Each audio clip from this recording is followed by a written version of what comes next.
আসসালামু আলাইকুম নোয়াখালীবাসী।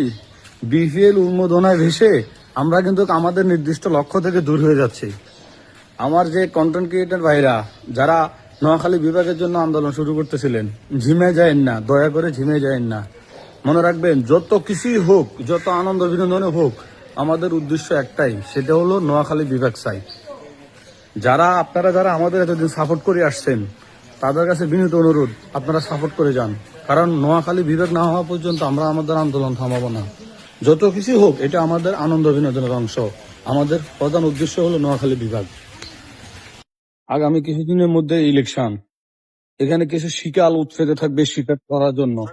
তাই এই সুযোগে যেন অন্য কোনো কিছু না ঘটে। যদি কিছু ঘটে যায় ভাই, তখন কিছু করতে পারবেন না। কিছু ঘটার আগে কিছু রটাতে হবে। কথা কি বুঝতে পারছেন আপনারা? তাই যাতে এরকম কিছু না হয় যেটা আমাদের নোয়াখালী মানুষের অস্তিত্বে আঘাত লাগবে, সেটার দিকে আমাদের সজাগ দৃষ্টি থাকতে হবে। সজাগ দৃষ্টি থাকতে হবে আমাদের।